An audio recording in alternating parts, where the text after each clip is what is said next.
up, everybody? Thank you for joining us on another episode of this one. It's Wrestling Rumors and news and fantasy booking generally. and news and what have you. That stuff. What so have you, Shane McMahon? Matt Talk. I'm Chubbs. I am One Take. Like, share, subscribe here on the YouTube channel. Comment if you must. And I think you must.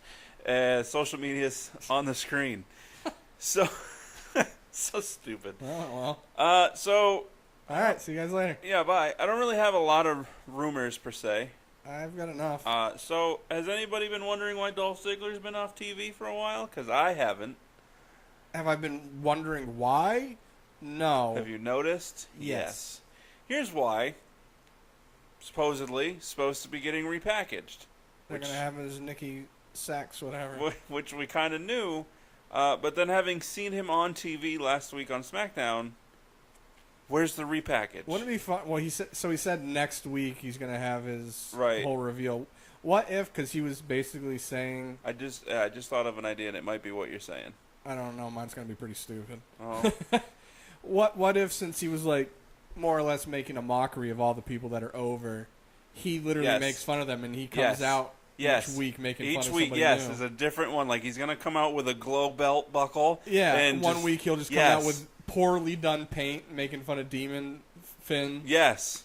No, seriously, like that. I'm so glad we're on the same brainwave for this, because that's exactly what I was thinking. Yeah. Every week he's going to come out making fun of somebody else. He should come out, like, if he makes fun of Bobby Roode, and that's where it'd be. This is where I could agree with you, where I don't like the brand split. Yeah. This is where he could literally make fun of anyone to start a feud, have the feud, then next time he makes fun of somebody else, start another feud. Yeah. Like, so say he could have a feud with Bobby Roode. Have him come out and, like, maybe... Marvelous instead of glorious. Well, even if it just says glorious, but marvelous would be funny. Yeah, like, he's trying to steal people's gimmicks and he just switches it just enough to make it his own. Yeah. But instead of it being a huge, like... robe, have it like a miniature one. Like a bathrobe. Not even that big. A woman's bathrobe that's too small. Yeah, it's like literally too small. Like, he can't even tie it. Like a children's bathrobe. Yeah. Yes. So it doesn't even go past like his waist. And the gimmick of mockery would literally has definitely been done before. It would be funny to us and the viewer. Yeah. But if done right, it could still be serious. Yes. Where he's making fun of them and a mockery of it, be like, this is how ridiculous this is to me, and they're getting over, but I can't. We've seen Axl Rose be Hulk Hogan. He had Axelmania. We've seen Damien Sandow was like everything in the book. Charlie Haas has done it before back in the day. But Dolph Ziggler is one of those guys that could... I see this is stunt double again. My favorite. He could totally pull off making fun of all these gimmicks. And plus, he does stand-up comedy now. Yeah. So I feel like he could do a good job of making it seem serious, but it would be funny to us, but it could still have the serious touch to it. Yeah, like, obviously let him win some matches. Yeah.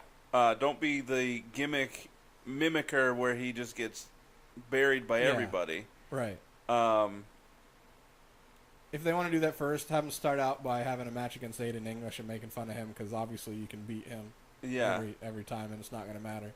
Although, yeah. Aiden, they throw him a bone every once in a while, and it's like, when you don't expect why, it, like though? a pay-per-view pre-show against Ty Dillinger. Yeah. Dolph comes out. Even though Ty Dillinger's pretty much been buried for the most part, Dolph can come out throwing out nines. Or just something like that. That would be... The perfect 7. That would be great. So, as we've all noticed... I can just see him doing it, coming out and throwing up 9s, 9. 6s, 3s, 2s. That would, instead of being the perfect 10, it could just be the perfect abacus, or the perfect number scale, or just something stupid. So, we all noticed that John Cena is now on Raw. We knew what happened because... X. He was, He's going to go Roman numeral instead of doing 10. Just throw up the X. We knew that he was a free agent so that he could go, back and forth. I'd like to see more people like this. Brock Lesnar, for one, should be a free agent. Especially part-timers. Yes. So the reason for this, and I still think this is too soon, but the reason for it is Vince wants to use him to get Roman over.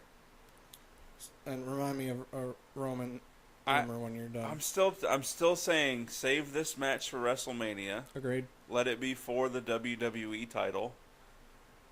Cena's 16th reign, or 17th reign. Sorry, his record-breaking reign, and then let no pun intended, Roman Reigns beat him.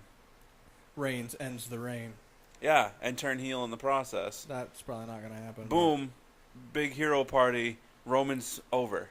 Well, speaking of Roman, I don't know if you've noticed or not. I mean, but after Undertaker, he's lost every pay-per-view match he's been in. They're doing it on purpose. So you don't have to think about it. I read it. They're making him Bray Wyatt? They're making him lose on purpose with the thought of, since people were so mad that he was getting this huge push, that it's making him look more vulnerable. So their thought is that by him losing, it's going to be more of a build-up to him, and people will start to appreciate him because he's not winning all the time. Well, take him out of the title picture to do this.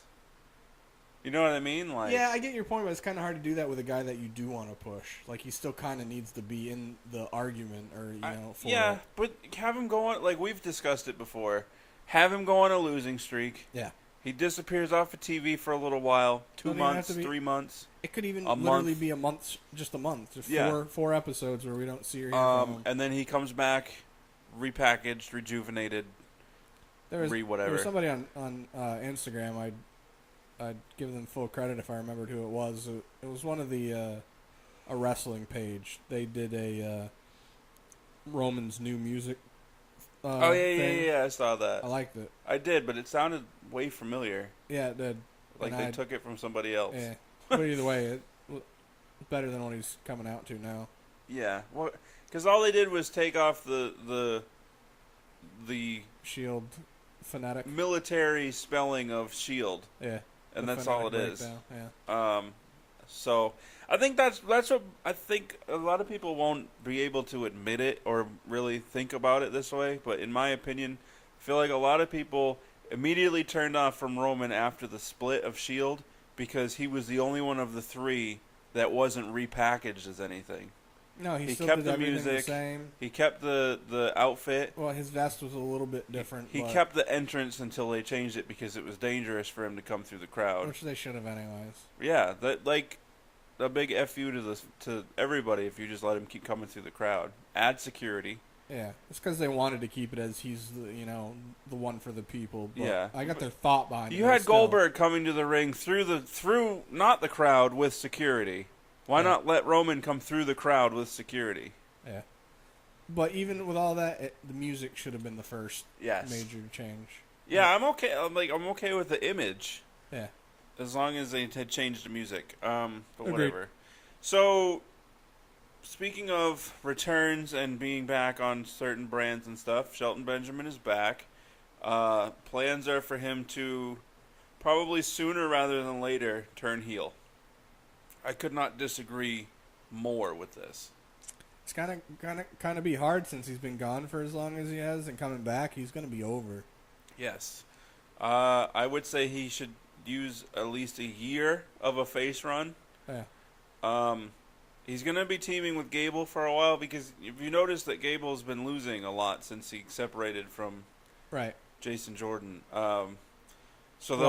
He's been losing records, but he's been winning as far as he's been losing matches, but he's been getting over with the fans. Yeah. So I think they'll probably use Shelton Benjamin as a way to get back to some winning ways for Chad. Help skyrocket them both a little bit. Yeah. So that should be good to see them work together. I'm kind of excited to see what they can do together. Yeah. I haven't seen Shelton obviously a long time because after he left WWE, I haven't seen any of his stuff. I just don't know how they're going to package them as a team, unless it's literally American Beta. Master. That's what they're going to be. They're going to be the Master Betas. You had said American Omega, which I actually would love if Kenny Omega didn't exist in this world. Well, and technically it'd be kind of weird because when you have an Omega, they wouldn't be a team. You know what I mean? I mean, you have an Alpha. You have a Alpha, Beta, and Omega is the. But there's more to that stuff. It's pretty much Alpha's the beginning and Omega is the end. Yeah, I mean, it depends on how you break So it down. But if you view it that way, they could be the end of something. So this would be American Omega, and then Kenny debuts, and that's a fight for the Omega. And Kenny wins over both of them because Yes. Kenny Beta doesn't work. And then Kenny Beta does not work. And then the Young Bucks debut to help him. Did you see AJ Styles said that he gives them 5 years? I find it funny because he says 5 years. Anytime you talk to the Young Bucks, they have adamantly been saying that if it doesn't happen in the next 18 months, it's not going to happen. Yeah. But AJ's whole thing was, he's like, would you have said, 2 years ago, 3 years ago that AJ was going to be in WWE? He's like, never. I never expected to see AJ Styles And in the WWE. other thing is he's still friends with them. Yeah. And obviously he was, he wasn't technically on being the Elite. But, so obviously he's talked to them and been around them recently. And would he not be allowed to be on being the Elite? As long as his name isn't the way they did it with him and Kevin and Sammy, as long as their names aren't being, shown or whatnot, because it's not WWE programming or something that... Right. Unless the Young Bucks talked to WWE and got approval. Wouldn't AJ get away with it because AJ Styles has been his name? Yeah, it's been his AJ name. owns his name. Right. Yeah. I could see where Kevin Owens couldn't. They would just call him Kevin Steen because that's his name. They could call Sammy by his real name or El Generico. Right. But they didn't refer. They didn't even. They only talked. I mean, you didn't watch the episode, right? Mm-mm. They didn't talk to any. They talked to Sammy technically. So the first one is Nick and Matt were like on a sidewalk at a intersection, and they're talking about their shirts, and then you see them kind of split apart just a little bit, and you see Kevin Owens walk behind them. He's got a hat on. He's on his phone, like looking at his phone, and he just looks up and around, kind of looks over where the camera is, and then just keeps on going. And then the Sammy one, they were kind of outside of this house, like with like foliage above them and whatnot. It was a little bit darker, even though it's still daylight. And Sami Zayn comes behind them, and he's, quirky Sammy, just kind of looking around. And he goes, "Excuse me, sir, do you have the time?" And Nick gives him doesn't even look at him, just goes, "Yeah, 2:37. I don't know if that was the time, but that's the number that came to my head. And he goes, "All right, thanks," and then he walks off. And then towards the end of the episode, after one of their matches, or they went out to eat or something, they're just talking, and they literally just turned the phone camera enough where you can see over Nick's shoulder, and you just see AJ leaned up against the wall on his phone, just talking, and he kind of looks up, looks around, and then goes right back to his phone, and then they kind of move it so you can't see him anymore. So that's it. So it's not, obviously they didn't say any of their names, and besides Sammy, none of them talked. So usually, if you want to do interviews with WWE stars, you have to go through WWE. You have to go through their stuff. So Nick and Matt could have been like, "Hey, we're obviously all going to be in the same place. We are friends outside of the business. We do our show. You know our show. It's not going to be anything vulgar. Can we just have them there?" I don't know. That's just my thought. There may have been another way to get around it. I don't know. Either way, I'd love to see them in NXT. They have star power enough. The thing is, if you also look at it, is if it does happen, like say it is the 5-year mark, Matt's going to be 37. Nick's going to be 33. Are they really already that old? Yeah. Dude, they've been going for a while. Yeah, I mean, I don't think it'll. If it doesn't happen, I think they're probably not lying when they had said within 18 months. Yeah, because I think the only way, in my opinion, obviously just my excuse me, my opinion, is it will happen is if the Young Bucks are like, I'm going to say this weird, but you'll get my point, hopefully, is they're sick of Ring of Honor. And when I say sick of Ring of Honor, I don't mean they're like, "Oh, I'm done with this company." It's like, we've come here, we've wrestled all the guys, we've won all the belts, we've done basically anything and everything we can think of. We want to move on to new stuff. Right. And the same with the Japan stuff. We've done everything that we're going to be allowed to do. We've done everything we really want to do. We want to move on to some of the matches that we can't have unless we're with WWE. So towards the end of our career, we want to have the last, hoorah at the end of our bodies allowing it stage. Yeah. Still have some good matches against, New Day. That'd be good.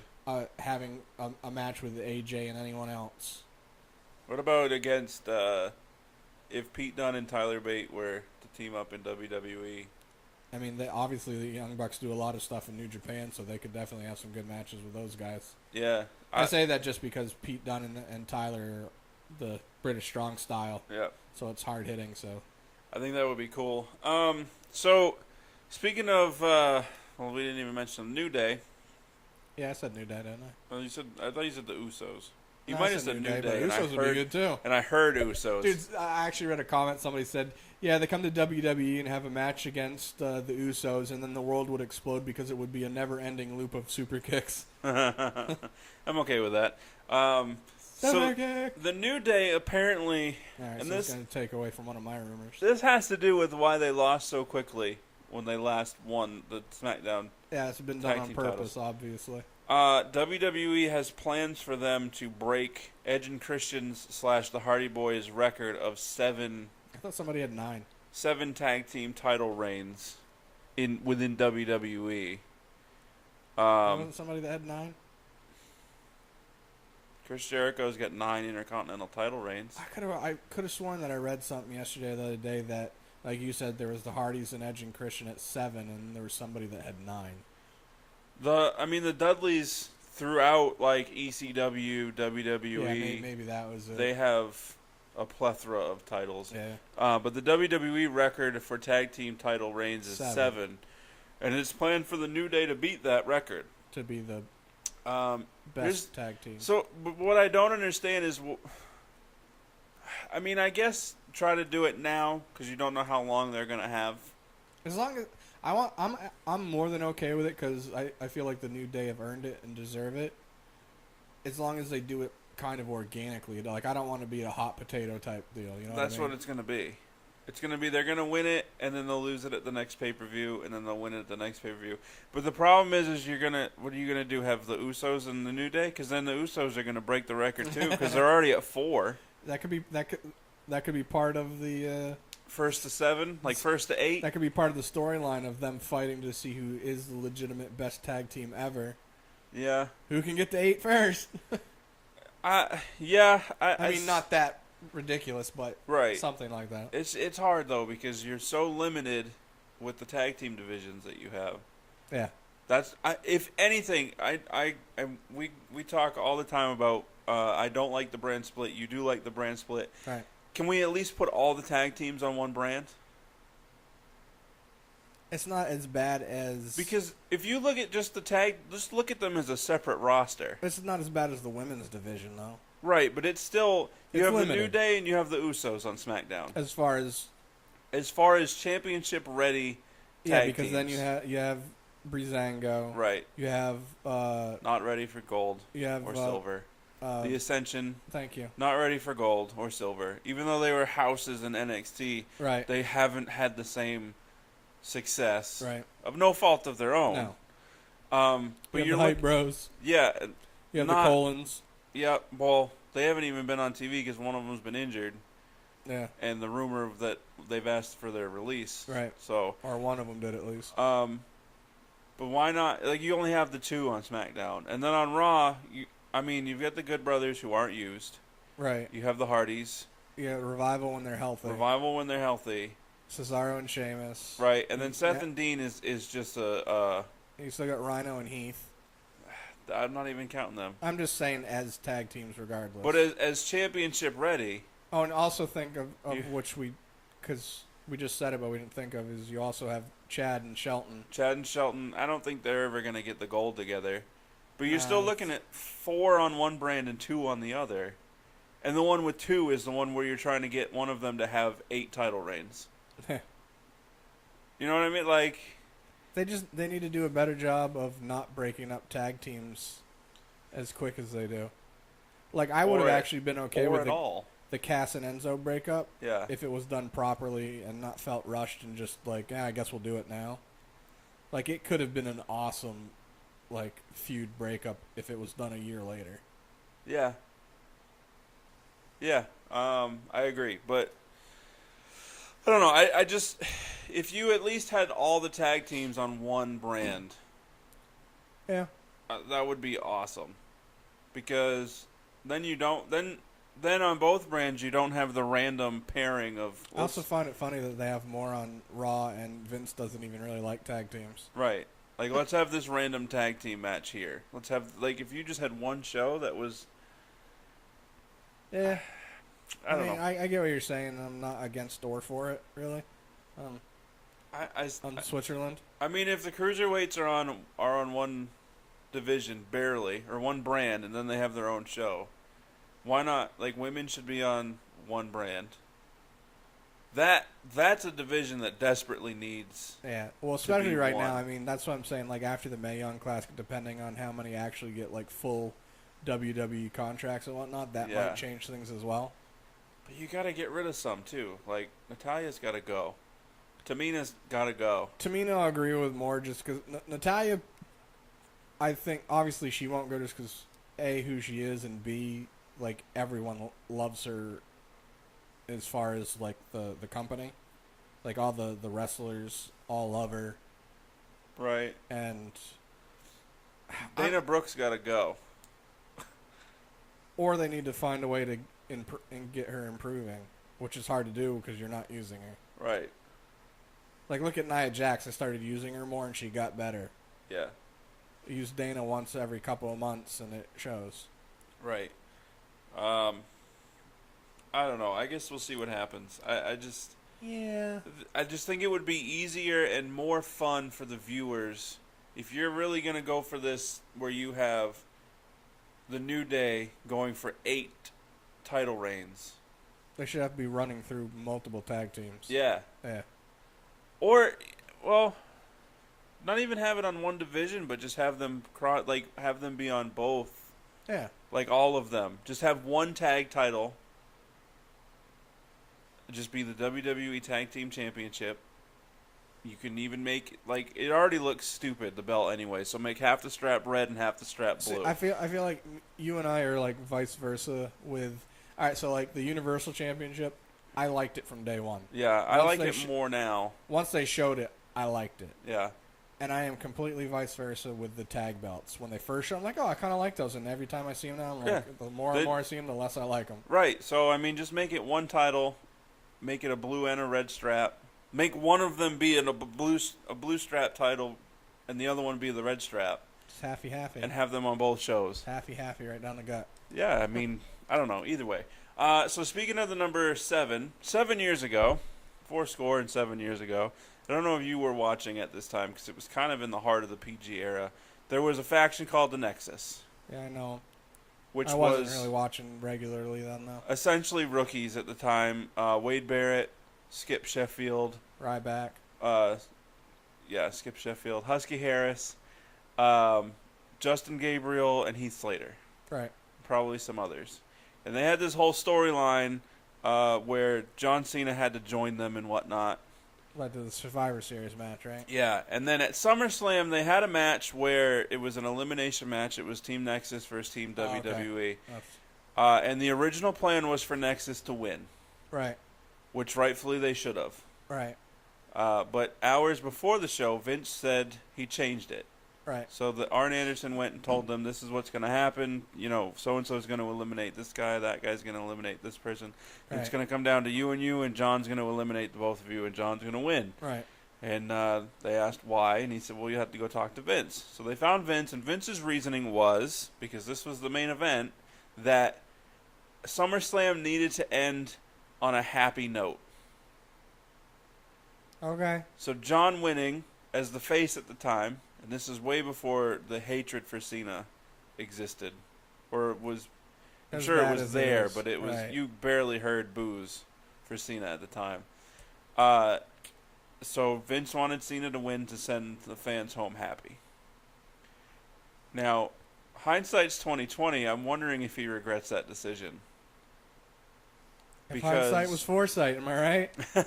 Because look at it this way: out of Nexus, Wade Barrett's gone.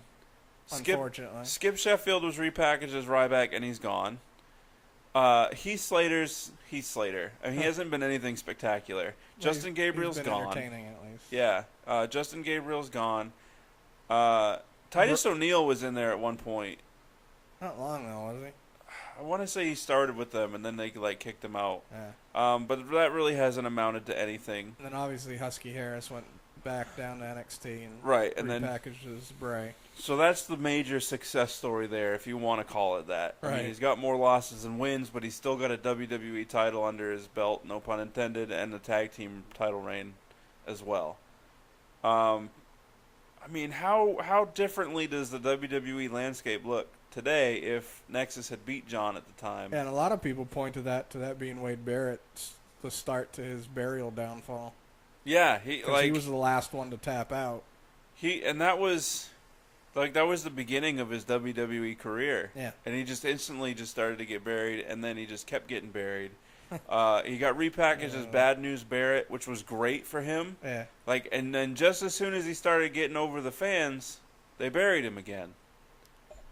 Sounds about right. So he left. Did you happen to hear what happened to him recently? Mm-mm. He went to a Starbucks or a coffee place where they put your name on the cup. I don't know if it was Starbucks, but it was a place like that at least. Yeah. Hell, it could have been Tim Hortons. Who knows? Who knows? Anyways, he gave them his real name, which isn't his real name, Stu Bennett. Or Yeah. He gave him his real name. He gets the coffee. They wrote Nexus on it. That's kind of that's actually sad that that's what they remember him as. That's why it's kind of funny that I forgot about that last week. He's not wrestling anymore anywhere, is he? I thought he was doing some indie stuff. He was great. He was completely underrated and then just crapped on. I wasn't watching too much then because I absolutely hated the PG era, and I would try, especially like when you'd be watching, you'd be telling me something about it. I was like, all right, I'll check it out, and I would watch for as long as I could bear it, and I was like, I can't. Which wasn't long. It was awful. Yeah. Especially because that's when Del Rio was getting a big push, and CCC. I couldn't shut your hole. I got two more things. All right. Until I remembered like two more. So Baron Corbin. There's been so many like contradicting. I remembered another one, so I got three this. more. Yeah. And the dude I was talking about is a guy that I think he works for Sports Illustrated, but does a lot of stuff with WWE. Okay. So the things that I've heard... I say that to you like everyone else knows what I'm talking about. The things that I've heard is that his push was ended because of his conduct on Twitter. Not necessarily with Dave Meltzer per se, but just in general. In general. Supposedly the one with the troop was the kind of big push. I haven't seen that one. I told you about it. I probably chubbsed it and wasn't listening. I think it might have been on the same feed with the Meltzer one, but there was a guy that said something to Baron, and Baron's like basically saying, shut your mouth, you're a loser.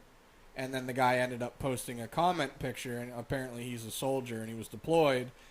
And at one of the times he was deployed is when WWE was over doing their USO or whatever tour. Right. And he was in a group picture with Vince McMahon and a couple other soldiers and wrestlers. He's like, well, your boss doesn't think I'm a loser.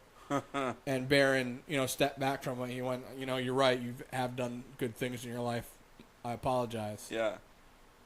But that should be the end of it. The way I'm looking at it is like, I don't remember his real name.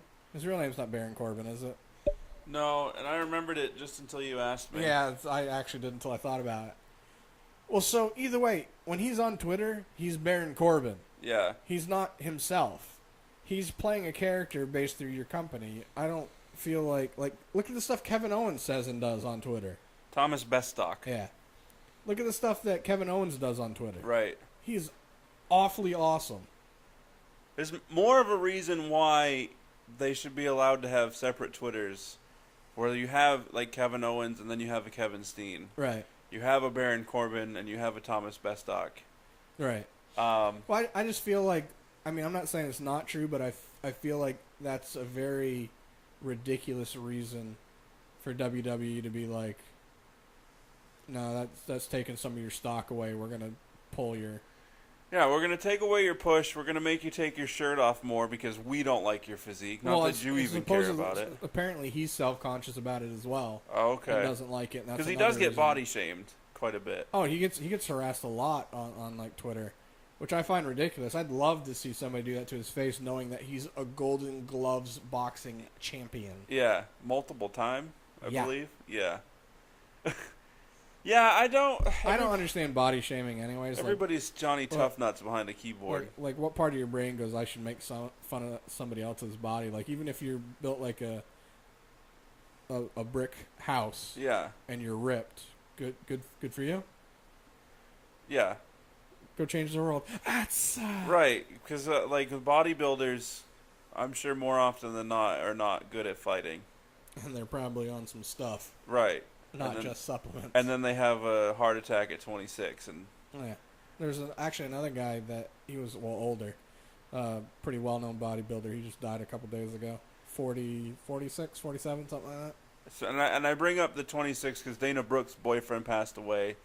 It's weird circumstances. They're saying that he it. choked to death on his food. I haven't heard anything else, but my opinion, based on not hearing anything, is that he probably had like an aneurysm of a sorts. Yeah. Or a heart attack, and he happened to be eating, and since that aneurysm and it like or startled him, and he and then then he was literally so messed up from either the aneurysm or the heart attack where Yeah. he couldn't get the food out, and that technically killed him. Yeah, because the last words he said to Dana Brooke were, "I love you, goodbye."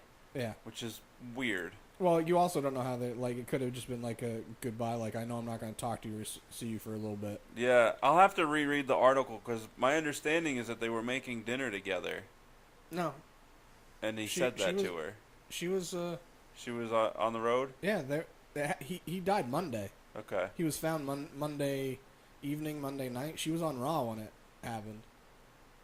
And she didn't know about it, as far as I know. Because she had that segment with Emma backstage. With her silver hair. Yeah.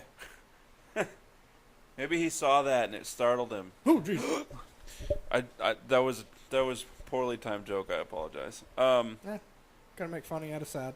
So Pat Patterson is the inaugural Intercontinental Champion. Oh, that's all you had for the Baron Corbin stuff? Yeah. It wasn't the John Cena stuff as well? No. Oh, I actually forgot that we were talking about it. So Baron Corbin's push ended. There's all sorts of conflicting rumors. One is that it was John Cena's decision or advice to Vince that it stopped. Yeah, supposedly they had a scuffle after their SummerSlam match. Or was it after? It was after SmackDown when he failed his cash-in. Right. Where Cena told him he didn't like his attitude. Yeah, he didn't like his attitude, said he had a piss-poor attitude, and he wasn't as important as he thought he was. And supposedly, like, I've seen the still pictures of it. Which, by the way, I would believe 100%. Yeah, because I've seen a bunch out of Baron Corbin, especially when he was coming up through NXT, and I can definitely see him having, like, especially being an ex-football player, having that attitude. Right. King-ish. Yeah. Yeah. And plus, if you're confident in yourself and you know what you're capable of, it's you can come off wrong. Which is something that he should feel now since his abilities have improved. But when he first debuted, no. And the other thing is during his match with Cena, when the crowd was doing their atypical Cena sucks, let's go Cena. Yeah. He actually started yelling at Baron and saying, see, you need to realize that this is bigger than you. People aren't here for you. Yeah, I thought that was part of the I did too, but supposedly it was kind of a shoot by Cena to get his point across to Baron. That's the rumor. John's the type of guy where I think he wouldn't what's the word I'm looking for? Patronize somebody like that? Berate somebody like that? Well, supposedly when they did it SmackDown, it was in front of everybody. The other superstars, creative, everybody. I can understand that, but being where you're in front of the camera and you're saying it loud enough during a chant for people at home to hear your conversation. I agree with you, but I also feel like John's smart enough to know where I can play this into the match, be real, get through to this kid. Yeah, because that's why I did think it was part of it. Yeah. Because it felt like it was part of it. Yeah. I mean, because I remember it happening, but I wasn't paying attention to it because I didn't think anything of it until it was brought up later. Because then at the same time, they eventually did start chanting something, and Baron yelled back at John during their SummerSlam match. I thought it was, "Where's your briefcase?" Yeah, that's what it was. It was, "Where's your briefcase?" And he's like, "See, they are chanting about me." Yeah. So, who knows? Yeah, that's the thing that sucks about stuff like this. You're going by hearsay, he said, she said, right. and then a whole bunch of people just making their own rumors based on what they think, and then people taking it as... Perfect example. Rumors circulating that Rusev has asked for his release. Some people are still saying that he did because you see yesterday... or he had a cryptic tweet. Yeah, it said thanks to WWE and... Yeah. I don't know. I think he did that just to be a smart ass. Oh, yeah, it's Rusev, dude. He loves messing with people. Yeah. But so the article I read said that Lana hadn't directly asked for her release. The article that you read said that Lana, along with Rusev, had asked for their releases. So it's probably something along the lines of, I don't even know. Rusev asked for his release, or Rusev was unhappy. So somebody was like, "Oh, he's going to ask for his release." And if he does, Lana's going to too because they're married. Well, you know what I'm thinking too is that there may have been some stuff that came out because supposedly Rusev losing as fast as he did to Orton at SummerSlam was not only WWE's way of saying, "All right, we want to get Orton a win," because we gave him some pretty crappy losses in some pretty weird ways recently. Yeah. So we're going to give him a pay-per-view win, and by doing this, it's going to extend the feud with Rusev. So people, presumably. Yeah, presumably. They may not. Everyone was thinking, well, Rusev's being buried. He lost to Cena in that match, and now he's losing this pay-per-view match in 10 seconds. So obviously he's angry. Yeah. Opposed to thinking in the long run, there's a point to things being done. See, that's also the problem with the death of kayfabe. Yeah. Is that everybody's going to take everything that kind of at face value, yeah, and not think of story mode, which think in story mode. I do, but right. Oh, anyway, so who knows? Yeah, so we don't know. I don't think he's asked for his release. I don't either. He probably said, "I want some sort of positive booking here, or I will ask for my release." Yeah, because I did hear that he wasn't overly impressed with having to do that flag match that he did with Cena. Right. Even though he did all he could, even on Twitter, to sell it and make fun of Cena. Yeah. Leading up to it. And Randy reportedly is bored with SmackDown and wants to go to Raw, which I don't know what he's expecting to get. I mean, I would actually believe that more so than Rusev asking for his release. Sort of. Just because I agree with it more. But who do you send in? Like, Randy's a guy where you're going to have to send two over to SmackDown. Is he, though? I mean, reputation-wise, but as far as how he has been booked, is he, though?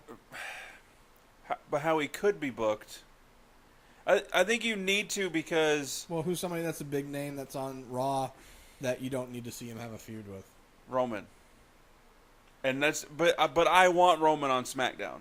I mean, I'm kind of okay with that. For me, I mean, we've talked about it before, and I get your point, and I agree with it. But the same for me, there are certain guys that no matter where, it's still going to be the same. But I just view it as rather than send somebody all the way down to NXT, which is for now a complete no. Right. So use it as a demotion to SmackDown. Is somebody that you want to get over, and they're not quite over, and the people within the vacuum of Raw are tired of you trying to get him over. Put him on somewhere else. Well, yeah, but they were before the brand split too. You know what I mean? Yeah. No, I get what you're saying, and I'm okay with it. But he was over before the brand split. Not over with the fans, but he was the champ. Yeah. I don't know. I think that if you're gonna send Randy to Raw, it makes no sense in putting Randy in the Universal title picture. Nope. So unless he's looking for retribution for his head being split open. You put it right. You put him mid card. I don't want to see Randy with the Intercontinental title. No. Do you just have him go in and just not go for a title? But I feel like that's kind of a even bigger demotion. That's what I'm saying. Like either way, right now where Randy is, whether he's being booked stronger or not, he's in a point in his career where Like even on SmackDown, I don't want to see him winning that champ. Like part of this is because when he had the SmackDown championship, it was awful, which wasn't necessarily his fault. It was boring as hell to me. To the point where I didn't care about the belt type boring. I liked it on him more than I like it on Jinder. I didn't. I think Rusev should have been the one, not I Jinder. agree even more. And he was supposed to be, and I'm pissed off that they took that away from him because even though fans like him more, he would have done I feel like he would have done a better job of getting some heel heat than Jinder does. Matches would have been better, and it would have been a lot better. It would have been all around more fun to watch. And that's me saying that. Like I can't remember the word I was going to say. Like Jinder has progressed and he's gotten better in the ring, but even though he does a good job of delivering what he needs to say, he's John Cena's it to me. Like I'm always jabbing on John Cena because he says the same stuff all the time, just rewords it. Right. It's the same exact message, said the exact same. The more I think about it, or a different way. Ric Flair told Randy Orton recently that he should retire. Yeah. I would be okay with that because there aren't many people left that I can see Randy getting into a feud with to where I'm like, Randy should win that feud. That's my point. I'd like to see him against Samoa Joe, but you can't have him beat Samoa Joe. No. And other than that, I cannot think of anybody. Finn? No, I don't really need to see it. And I mean, he's already had some matches with AJ, but they haven't had a legitimate feud yet, have they? I wouldn't mind seeing that. I would love to see an RKO off of a phenomenal forearm. They did that already. Did they? Yeah, remember? And then the next time AJ faked it. No, they never quite got it.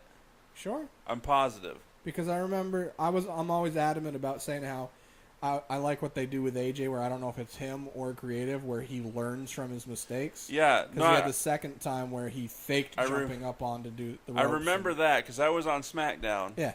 But they had fought the week before on SmackDown. Yeah. And AJ jumped up to do the phenomenal forearm. Yeah, I don't mentally remember him taking an RKO. The rope got kicked out from under him or something. Yeah, maybe that's what it was. It was something, but I do remember because Orton was ready for the RKO, and AJ jumped back and was like, haha, not today. And Orton landed on his back. Yeah, see, I mentally remember that image of that happening, and I don't have a mental image of him taking an RKO off the springboard. Yeah, I can't think of it. You're probably... I do remember him hitting the ropes and messing up AJ. Because they could do a lot with those moves. But either way... I wouldn't mind a feud with AJ, although I can't justify Randy winning. No, I'm not. None of the ones I can think of are saying they're ones I'd like to see, but I don't see him winning. I mean, Randy Miz, that doesn't really have much selling power. It might promo wise, it may be where it would get Orton, because you can tell when Orton doesn't give a crap. Yeah, because the stuff he says. So it might promo wise be good for Orton, but match wise, meh. The only I don't know. I got nothing. Orton should retire. That's all there is to it. And I like Randy Orton. Yeah, I do. The only thing I can think of is if he acknowledges the fact that he's got 13 title reigns, and he says he's proven everything he needs to prove, and now he's just back into legend killer mode, or something. And he can just randomly show up and hit people with RKOs out of somewhere, out of anywhere. I don't know. So, as I mentioned, Pat Patterson, as we know, is the inaugural IC champion. And here's why he was chosen. Not because of his amazing in-ring talent. Because even with age, Vince is still an idiot. He was the first ever because the tournament for the title was being held in Rio de Janeiro. And Vince McMahon enjoyed the way that Pat Patterson said Rio de Janeiro. Which is why Alicia Fox was paired with Noam Dar. Alicia Fox. And probably why a guy with a very notable lisp was named Jack Swagger. Now, I got a question about that one. Yeah. I know, for example, like in NXT, when the guys are coming up, they have to give a list of names that they want to use. Okay, I didn't know that. And then they go through and like, all right, you want this name, what's the gimmick behind it? And they go, all right, we like this one. Go for this one now, and if it doesn't work, we'll have to work on other stuff later.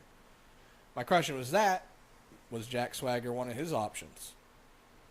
But see, like, I don't know if they've there's been doing no that. way the Velveteen Dream approached Triple H or anybody, Vince, whoever, and said, "Listen, here's my gimmick. No, I think I'm they a black gold dust that wears purple, and my I name's think Velveteen they had Dream." the idea. I think they had the idea for the gimmick, and placed him into it, and probably worked on the name together.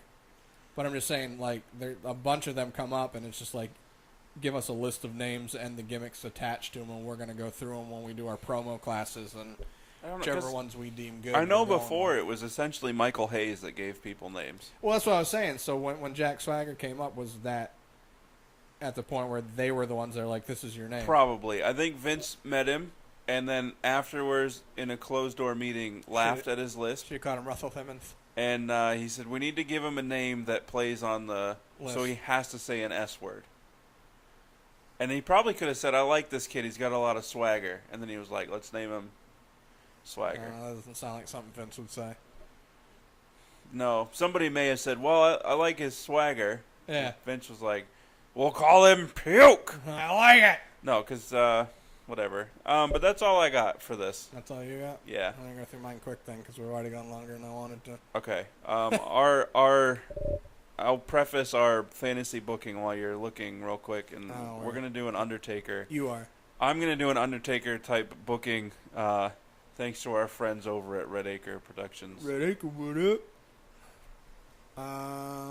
Sorry, I got a whole bunch, and some of them we've already talked about, so I got to go through them. Since Bobby Roode was already called up, there has been a rumor that they're either not going to do the shakeup, it's not going to be as big of a shakeup, or it's going to be delayed more because like Survivor Series. Huh? Like Survivor Series at time. Yeah, because they had Bobby Roode come up, Shelton Benjamin's back, and they may just do some other like switch around stuff and have other call-ups that are going to alter storylines so they don't feel like they're going to need to do the Who else shakeup. are you calling up, though? Well, the rumor is Authors of Pain. Going to Peyton and SmackDown. Billy. No brand decided yet. Peyton and Billy. SmackDown. Hideo Itami. Raw. And your favorite, No Way Jose. Which I don't know why, because he's just going to get the Ty Dillinger treatment. They're only bringing him up because the crowd gets behind him, even though Ty needs matches, like deserves them. Let's see. Shelton Benjamin, we already know. Like, part of me at this point wants to just devote my time and resources into watching NXT and NXT alone because it's better. Yeah. The KFC commercial that was on SummerSlam, Shawn Michaels. Yep. It was supposed to be Ric Flair. Ah. But obviously he got sick and was in the hospital, so they switched to Shawn Michaels. Okay. No disrespect to Ric Flair. Shawn Michaels is better. Oh, dude, that was hilarious. Yeah. Let's see here. I saw a post. It was a meme of Shawn Michaels as the Colonel. Yeah. And it was HB-KFC. Oh, yeah, I saw that. And I'm like, it should be HBK-FC. I got their point, but I got yours as well since they were using HBK's name in it. Yeah. They're saying it's possible that WWE is going to go directly into Roman versus Cena. Yeah, No Mercy. They've at No Mercy, I mean. Yeah. But they've already kind of went somewhat around that with the tag matches and stuff. No, actually, they haven't. It's going to happen at No Mercy. Yeah. And I think it should be saved for WrestleMania. Yeah. But they've gone back to saying that it's going to be Brock versus Roman for the Universal title at WrestleMania 34. Right. Dumb. This one is the one that I find the most ridiculous. Well, so far. Neville losing the Cruiserweight title to Tozawa on Raw was a last-minute decision by Vince to, I quote, shake things up. Yeah, sort of like AJ winning the U.S. title at Madison Square Garden. Which was a better idea than having Neville and Tozawa. He wanted to have a title change on TV. Yeah. But wanted to keep Neville as champ anyway. And I told you earlier, but not in recording, that they have so far said that Cedric Alexander and Enzo Amore are the future title challengers for Neville. And they already had Enzo square up last 205 Live with Neville, so. I have a question. All right, go with your question. I'll keep reading stuff. When do you think the plan was put in, the idea of Tozawa winning and then losing was put into motion? Like that day? Who knows? I mean, if you gave it, like, I would have rather seen, and this would have been perfect for the storyline, Sasha Banks winning on Raw against Alexa Bliss. Right. And then losing the title defense at SummerSlam. Story-wise. Right. That's her whole thing where she... Yeah. I don't know. That's just me. But as you were. This is kind of like... I don't want to say it's hearsay because it's not, but the Staples Center is where No Mercy is. And Sami Zayn is advertised for it. No Mercy is a Raw pay-per-view. Why would he be going back to Raw? I don't know. We already talked about John Cena. I'd be okay with Sammy getting sent back down to NXT, to be honest with you. Yeah. Make it 2 hours, add another belt. Sami Zayn in NXT would be great, again. So WWE from here on out has banned beach balls. Okay. There's some people saying that they planted them in the Barclays Center. I mean, I wouldn't be surprised in the same, but either way, I hate them. Here's the thing I'm confused about, though. So it says why is that something that needs to be banned? It should just not be brought in the first place. Yeah, you shouldn't have to ban something. It shouldn't happen. Banned. They said that there weren't any at Barclays Tuesday night. Don't you remember seeing at least one? Yeah, because I messaged you and I said, "Who's coming through the crowd?" Because and you were like, "Yeah, it's a beach ball." Yeah, I even made a comment on Twitter about it. Yeah, about Cesaro showing up on SmackDown to destroy the beach ball. Because I already said at SummerSlam he was the man for doing that. Then at Raw, I was like, if he really wants to be the man, he'll go take the ball again. Then when it was on SmackDown, I'm like, if he really wants to be the man, he'll show up on the show that he's not even supposed to be on. That would be hilarious. Yeah. You hear the thing he put out about why he did it? It's like something about, I think his mother was killed by a beach ball, so he saw it and it freaked him out and he couldn't take it. And he's so stupid. Yeah, he's hilarious. He's an idiot. Don't mind noises my computer's making. This is how funny I find people. So Bobby Roode was backstage at Raw as well. Yeah. So people were like, "Oh my, he's debuting on Raw." Obviously, he didn't. He went to SmackDown. Yeah. And then people were taking pictures of Roode going into the facility for SmackDown, and they're like, "Oh, he's here." And it's like, did you guys just ignore that he was on Raw last night? Or at Raw, not on. His music should have hit on Raw, and he should have gone out there and been like, "Nah." No, I'm gonna save my debut for somewhere other than New York, but then showed up on SmackDown and been like, "Oh, well." But the one thing that did sell it as him going to SmackDown is people that were allowed to got into SmackDown early, and they had up on the Jumbotron Roode's name and were starting his music to test it out. So people got to see it and take pictures. I was like, why would you do that? Yeah, that's dumb. Do it when people aren't in. Right. Because you know those are the idiots that, I gotta send this up, I gotta spoil it for everybody. Yeah. Game of Thrones. Don't even start. They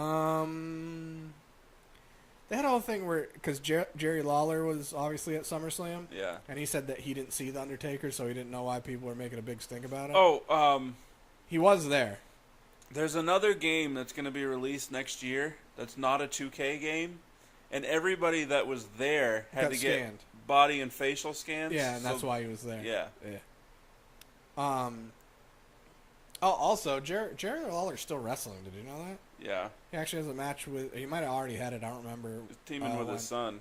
Huh? He's teaming with his son. Oh, well, he's having a match against Cody. Okay. Is it going to be in Ring of Honor? No, it's just the indie one because stuff and things. Well, this isn't WWE related. You had said this to me, but not on air. That low key, has left Global Force. PW Insider is saying that it was amicable, but yeah, I don't know what that means for him because last I heard he burnt all of his bridges in New Japan.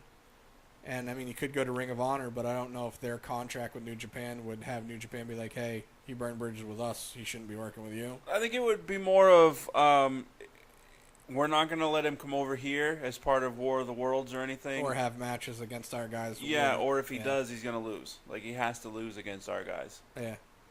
He's a guy I'd like to see in NXT. Yes. Same gimmick and everything. Oh, definitely. Except they won't let him have the guns like they did in Japan. Yeah. It's so funny that GFW is such a funny organization. Because, I mean, even with... It's where people go to try to get some experience and kind of build their name just to leave because they know they're not getting paid on time. Yeah. Even though it's better now. But and things are being taped so far in advance that then when you hear that somebody leaves...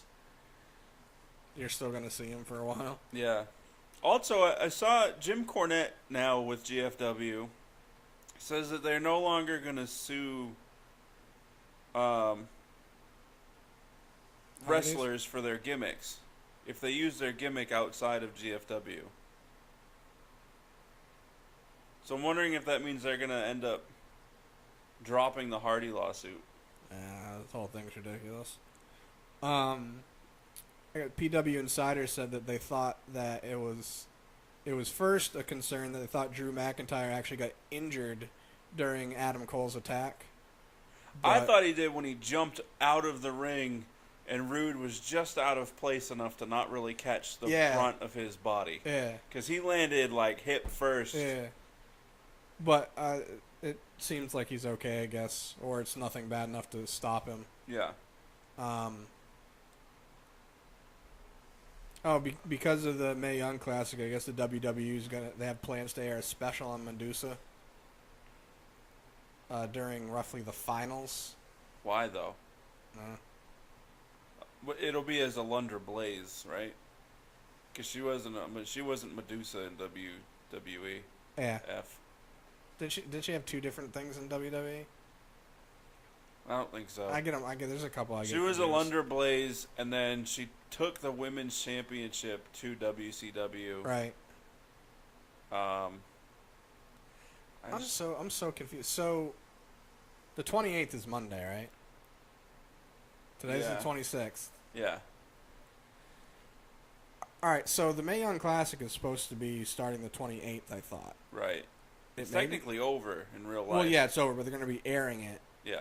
Starting the 28th, which is Monday, which it'll be after Raw. But they're saying that the final is going to be... All right, so it says 205 Live will air following the Mae Young Classic finals. And that's on Tuesdays. Yeah. So they're going to have SmackDown, finals on the network of Mae Young Classic, and then 205 Live. So, way to push 205 even more. I mean, we already talked about the benefit. I mean, there's no benefit, but the non downside is that the fans will already be in attendance. It's not like they're making SmackDown fans stick around to watch Mae Young Classic. No, it's going to be recorded. Stick around for 205 Live. Right. Let me ask you this: do you think a lot of people immediately after SmackDown watch 205 Live, or do they go, well, you know what, I'll check it out Wednesday, before NXT, because then that'll give me 2 hours? I honestly don't know. I've been trying to watch it the last couple of weeks. I had a hard time this week just because we had a lot of wrestling this week. Yeah. Well, last week. Yeah, Saturday, Sunday, Monday, Takeover, Tuesday, and SummerSlam. Wednesday. Yeah. So by the time I got to 205 Live and NXT this week, it was kind of nice NXT didn't have crap going on, even though it was a boring episode. Yeah. I already talked about this earlier, didn't I? The Kyle O'Reilly and Bobby Fish teaming up with Adam Cole. Yeah. Yeah, because of the size. I think that's all I got. Yeah, because so there was obviously the rumor Shelton Benjamin was going to be coming back, and obviously he is. Yeah. But they were saying back in March that he was going to be, but he actually didn't even sign his contract until like last week. Because he was seen in New York that Tuesday last week, the night that he debuted, and So he probably signed it around then. Yeah. Huh. I think that's all I got. All right. Well, let me get this fantasy booking out of the way, and then we'll let you fine listeners be about your business. Yeah. So Undertaker was spotted in New York during the weekend of SummerSlam. Obviously didn't show up, but it brought in a lot of speculation. Is he going to come back for one more match? I still think he's going to end up coming back. I know he said that once he had his hip surgery. Yeah. He wasn't, but I'm willing to bet he's going to have the hip surgery, get done with the rehab, and they're going to clear him for everything, and he's going to feel so good that he's like, I need to make up for it. Because he had it done before Mick Foley had his done, correct? Say that again? He had his surgery done before Foley had his hip surgery. I don't remember, and I don't think so. Because he had it done shortly after Mania, and Mick Foley had it done... No, I guess it was probably about the same. Yeah, I thought Foley had his like a month or so before because he wasn't at Mania. Yeah, that's right. Okay, so I mean, he's probably getting to the point where he's about ready to. Because Foley didn't take like a legit bump, but he was in the ring and took a cock suplex, whatever it's called, dickplex, from Joey Ryan. I wasn't listening. Sorry. Mick Foley. Oh, yeah, he went to that indie show he did. Yeah. So, I mean, obviously it's too soon for Taker to be back. He probably could have come in a capacity where he's just going to chokeslam somebody. Or just literally been in an appearance. Yeah, full distract. garb. Here's how I think they should do it. I don't know. Because here's the problem. Taker's a company man. So he's going to do what's needed. And what's needed by the company when you retire is that you go out on your back. Yeah, you're passing the torch. Right. So, I think they should change the status quo and let him go out on a win. Quick pro quo. Because, and the rumor is, he's going to come back and do another match with Roman. And it wouldn't end up being a WrestleMania type match. It would be at one of the smaller pay-per-views. Right. So what if, first of all, my first fantasy booking of Undertaker would not to have ended the streak by Lesnar. At all. I either would have, at that point, not ended it at all. Right. Or ended it, not had it really start. So maybe at like match 4, year 4, have it end. So he's 3-1 at WrestleMania at that point. And then who cares? Or lose to Bray, because Bray is like legit the only person that you could pass that sort of torch to. Brock or Bray makes the most sense based on characters. Brock, yeah, but I think if that's the case, then that should have been his last match. I think he should have ended on. We've had this conversation. Yeah. You don't agree with me. No, I get it. I don't disagree with you. I think that his last match should have been the breaking of the streak. Because I don't disagree with it. Because if you break the streak, then you come back, you win a WrestleMania match against Shane McMahon, really which was matter. stupid, and then you go and you lose another one. Your second loss is not as big as your first loss. No, and like you and I had talked before, and my only disagreement with you is where I understood him having the second loss because they knew down the road the two guys that beat Undertaker were going to be meeting, so they needed to. You can't say you're better if you lost to this guy and I beat him. And right. He's the GOAT. You know what I mean? I mean, so just have had Roman beat him and not Brock, and then Roman be like, you may be the conqueror, but you never beat the streak. I did. Right. I can beat you, no problem. Right. Because that plays into Roman's character. Right. But, like, for me, I'll relate it to this. The year the New England Patriots went undefeated in the regular season and lost in the Super Bowl, that loss is not a big deal if they lose Week 17 to the Giants also. Is that any consolation that they would have lost that game if the Giants actually played like it mattered? Oh, yeah, I'm sure. They played their 2-minute offense like they had 8 minutes to go. Yeah, because they had checked out. They knew they were in the playoffs. Yeah. But you know what I mean? Like that 18-1 would have when it's all said and done, less significant at 17-2. They won the Super Bowl and they just lost the game during the season. Right, or if it was 17-2 when it was all said and done, having lost the Super Bowl. Right. So I don't. You either don't break the streak at all, you don't start the streak at all, or you pick a better person and only one person. I agree with this streak. I would much rather them have had it. I'm one of those advocates of, not Paul Heyman, I'm one of those advocates of, I understand the thought process of you got to have a build up to something and then, Yeah. but I also, if you really want to sell the strength of something, don't have it be a loss. Like, why couldn't, it's not like Undertaker won every match. He Right. still lost matches. Right. Why can't it still be where WrestleMania is his playground? Right. He doesn't lose there. I know that was the story, and then he lost, Yeah. and it took away the story. But why couldn't it just been, why couldn't they had him have a match with Brock at WrestleMania, and he loses, or have a match ahead of time at another pay-per-view and Brock wins, Yeah. and then have the match with Brock at WrestleMania, and Brock's all like, I already beat you, going to do it again, and he loses because Undertaker's, it's like Game 7 of the NBA Finals. I stepped my game up at WrestleMania. Right.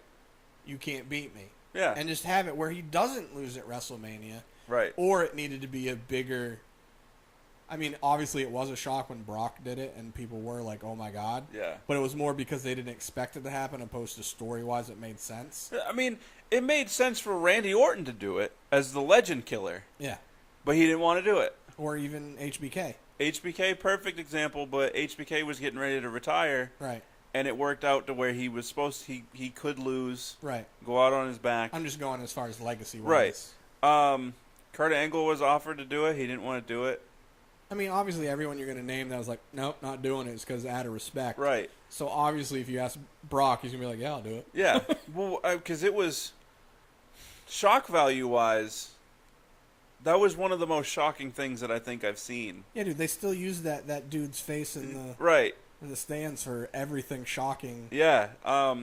So either don't end it, or don't let it get started, or end it in a different manner where that one loss is the end, or it's to somebody like Bray. I'm going to go with that on a different manner because starting it makes sense and I like it, but even though I get your point. I get that, but if it never existed, we're not having this conversation, so it's not like, oh, they should start a WrestleMania streak. You know what I mean? So forget knowing everything you know, and we're in a vacuum.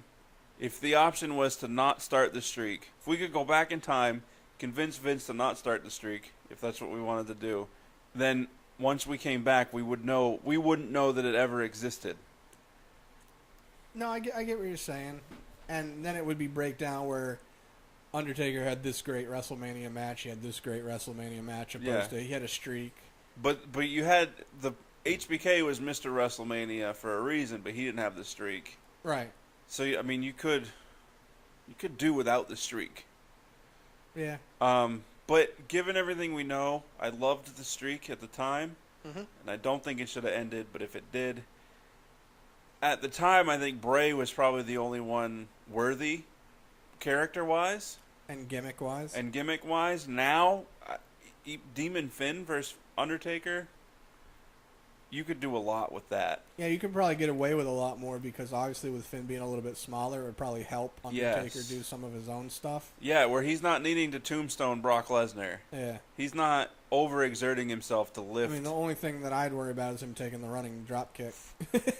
Yeah, where Finn would just go straight through his chest. But either way, so back to the fantasy booking. Yeah, my bad. No, it's fine.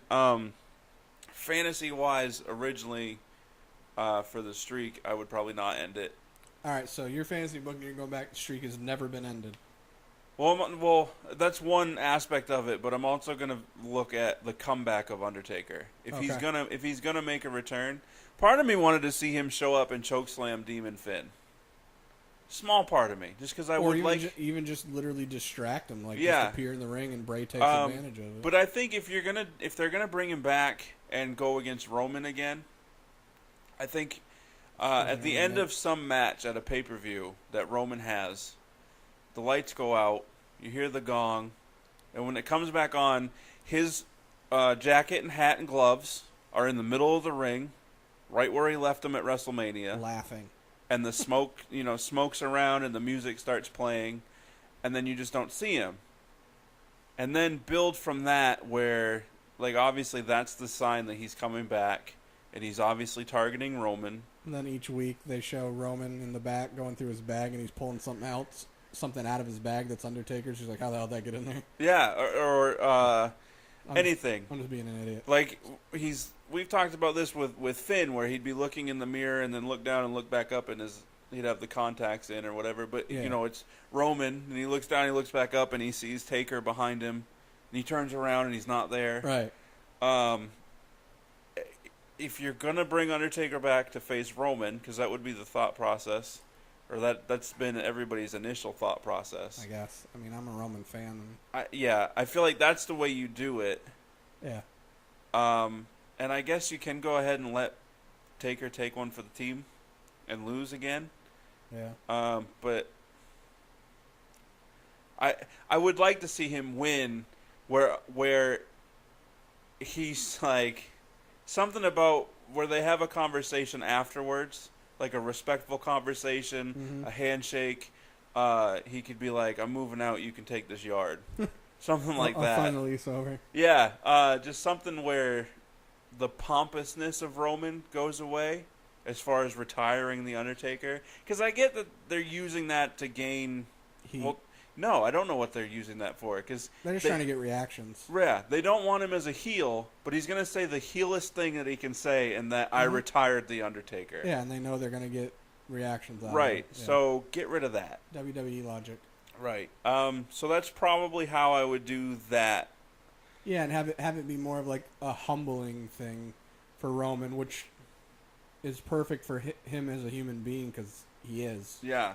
So it would make sense, and And I think that would do a lot to get the fans behind Roman a little bit more. yeah, show respect to Yeah. one of the best ever. Right.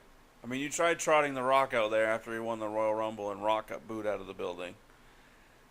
So. Yeah, and that's kind of how they did it because people aren't dumb. They knew they were doing it for a reason, opposed to Yeah. have it be a more natural, organic thing. Yeah. So that's another idea to end the streak. It wouldn't. The Toilet timing paper. of it, huh? Toilet paper. The timing of it didn't work. But if there had been an up and comer that had never been at WrestleMania, Right. they beat him to end the streak, and then they start their own. Where it's like, is this person gonna break the record of 22 WrestleMania straight WrestleMania victories? Was it 22? I think it's 22. I thought it was 21 or 22. Either way. Whatever it is, and I should know. I feel like a terrible fan for not knowing. 21 always sticks in my head because that's my number. So I think it was 21 and 1, I thought so. and then he was 22 and 1, and then 22 and 2. I think. Yes, 21 because Brock is the one in 21 and 1. Okay, so is this person gonna make it to 22 and 0? Right. And then you could have that be a storyline. Yeah. Um, That'd be good. That'd actually be really good. Right, but it didn't work out, and because there was nobody. Finn was back technically, or Finn was there technically, but he's not young enough. Yeah, it's not like he's going to be wrestling until. I mean, Right. he could, but I highly doubt he's going to be wrestling until he's 46. Right, and it's not going to be Cena because he's already had. Like, it would need to be somebody that hadn't been to WrestleMania before. I think to me probably that would have been the best option had timing, because timing's everything. Could have found a way to do that with Charlotte if they didn't already mess that up. Put it into the women's division, help hype them up some. Yeah, they could, But they but already messed that up. that was actually her first pay-per-view loss after like 16 straight pay-per-view wins. Yep. Whatever. Well, that's all I got for that. I was ill prepared because I don't remember why. I don't know. I think we've rambled enough though. Yeah. So, like, share, subscribe, comment. How would you book an Undertaker return? Give us some ideas for other fantasy bookings. That would be outstanding. Yes. What are some fantasy bookings that you would like to hear about, and then also give us your thought on it as well. Even if there's one that already happened, that you'd be like, hey, I wonder what these guys think could have been done differently. Yeah. Right. Like, perfect example, the Bray Wyatt, Randy Orton one. Right. Rock versus Austin, which for the record, I wouldn't change a thing because that was the I quintessential. wouldn't change a thing. That was a quintessential rivalry. Like, that is the standard bearer for how you do a successful long-term rivalry in WWE. I don't really care for it. Rock versus Austin. Really? Are you serious? No. What a jerk. All right, like, share, subscribe, all that fun stuff. Social media stuff's on the screen. It's amazing how much you know I'm a smart ass, but I can still get you. I know you do that too. Like you. It's because I mix it in with actual legitness. Yeah. And then randomly I'll throw in a It's BS one. It's like, okay, I'm gonna say 3 statements and one of them's a lie, and then they're all 3 of them are like the most Legit realistic sounding. things. Yeah. You're welcome. But whatever. So check out our other episodes, and we will. I don't know what I was gonna say. Deuces. Double deuces.